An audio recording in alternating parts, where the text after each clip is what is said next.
Aujourd'hui, nous allons vous entretenir sur l'allaitement maternel. Et dans un premier temps, nous allons voir comment ce lait est produit et quels sont les mécanismes qui peuvent intervenir dans la production ou l'éjection du lait et quels sont surtout les avantages et s'il y a des inconvénients en matière d'allaitement maternel. Donc, ça sera vraiment le contenu de cet enseignement.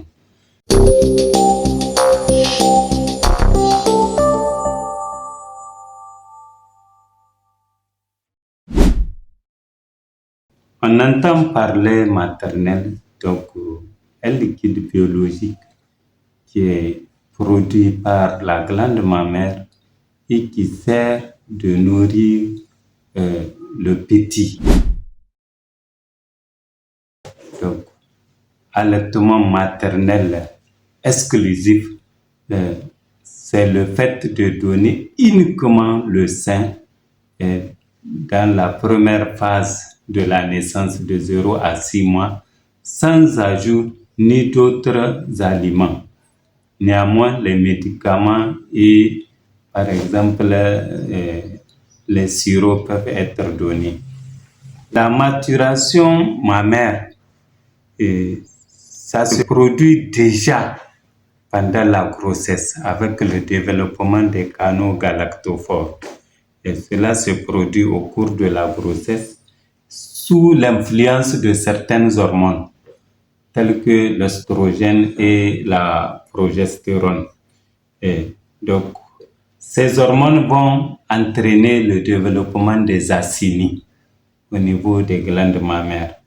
Mais la sécrétion du lait, elle est liée surtout à la prolactine, c'est-à-dire qui est sécrétée. C'est une hormone qui est sécrétée par la partie postérieure de l'hypophyse. Immédiatement à la naissance, la production du lait va continuer. Et le premier lait qui va être sécrété, c'est un liquide jaunâtre qu'on appelle le colostrum. Ce colostrum-là, ça constitue vraiment la première phase de l'allaitement. Sa production, c'est un liquide jaune qui est, si on peut le dire, même le premier vaccin, parce qu'il contient tous les anticorps qu'il y a, tout ce qu'il y a de protéines. Par exemple, le colostrum, pour 100 mg, pour 100 ml de colostrum, donc la teneur en protéines, ça fait jusqu'à 23 grammes. Ça veut dire que vraiment c'est très riche. Et il y a aussi des acides aminés. Donc ce lait-là, normalement, on ne doit pas le jeter. C'est le premier vaccin. Il y a aussi des IgA, des immunoglobulines sécrétoires et qu'il contient qui sont très importants pour l'immunité du bébé. Donc ce lait-là, ce n'est pas un lait à jeter, comme faisant le croire certaines réflexions dans nos couches sociales. Et aussi, après ce lait qu'on appelle le colostrum, 2 à 3 semaines après, il y aura ce qu'on appelle le lait de transition. Et ce lait de transition, c'est lui qui va succéder le colostrum. Et après 2-3 semaines, donc ça va aboutir vraiment au lait définitif. Et ce lait définitif, il est très riche en eau.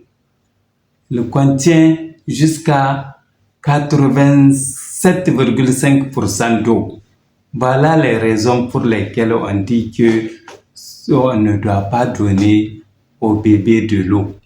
Parce que la plupart de ce lait-là, c'est de l'eau. Et les éléments vraiment organique ne représente que 12,5%. Et une autre raison qui fait qu'on ne va pas donner aux petits de l'eau, c'est que l'estomac du bébé est petit. Quand vous mettez de l'eau, il n'y aura pas la place pour ce lait. Or, le besoin hydrique rien que pour le lait, là, c'est couvert à plus de 87,5%. Et le lait de mère, le lait de femme, il est plus riche que le lait de vache. Donc, le lait de mère, là, il n'y a pas quelque chose qui peut le remplacer. Parce que si on voit un peu dans sa composition, il contient des protéines, de la caséine, de la lactosérum, de la lactotransférine, des immunoglobulines. Et ces protéines-là, quand on prend la lactosérum-là, c'est plus de 60% dans le lait maternel, alors qu'elle ne représente que 20% dans le lait de vache. Quand vous prenez, par exemple, la lactotransférine, c'est 15% dans le lait de mère, alors qu'elle ne représente que 0,2% dans le lait de vache. La caséine, donc le lait de vache est plus riche en caséine que le lait de mère. Et c'est ça qui explique que le lait de mère est plus digestible en matière de digestion. Il est plus adapté pour le petit que le lait de vache. Et quand vous prenez aussi les glucides, que ce soit le lactose, que ce soit les oligosaccharides, que ce soit les glucides, généralement, le lait de mère est les plus riches en glucides. En plus des glucides, le lait de mère contient tout ce qui est lipide, que ce soit les acides gras saturés ou les acides gras non saturés. Donc le lait de mère là répond parfaitement aux besoins nutritifs du bébé. Les avantages, ils sont nombreux.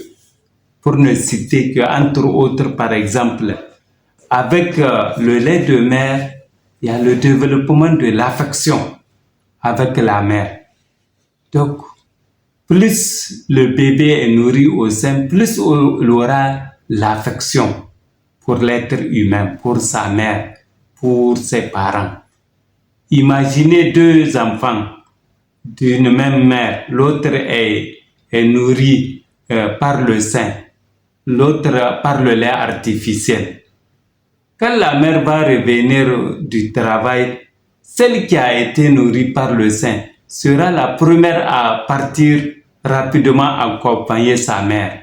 Donc vous voyez l'affection qu'il y a, ça crée l'affection entre les parents. Et dès qu'on dit qu'il y a une affection, ça donne une nation saine, c'est-à-dire une nation qui n'est pas méchante. Imaginez toute la criminalité qu'il y a aujourd'hui. Et la plupart de ces gens-là n'ont pas suivi l'allaitement maternel. La plupart des gens, c'est des gens qui sont nourris au biberon, n'ont aucune pitié. Ils n'ont même pas de pitié pour leurs parents, à plus forte raison pour la société. Le lait maternel, un autre gros avantage. Il ne s'achète pas.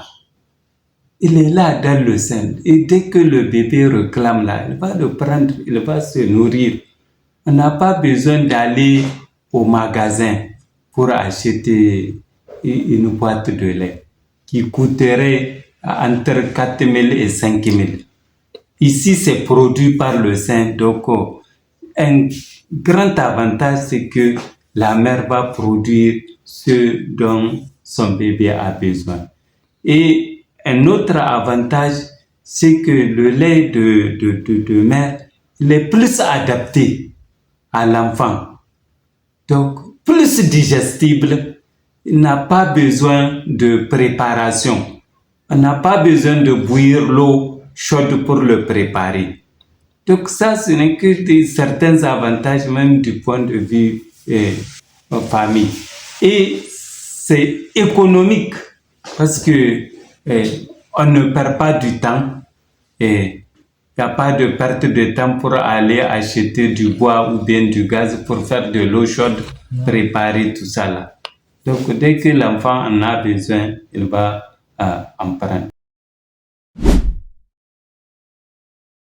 Il n'y a même pas. Il y a quelques rares contre-indications. Bon, ça, elles sont liées à certaines maladies de mère, telles qu'une maladie qui a un problème psychiatrique ou une mère qui n'a pas assez de force pour allaiter. Par exemple, une mère qui a une insuffisance cardiaque ou une anémie très grave.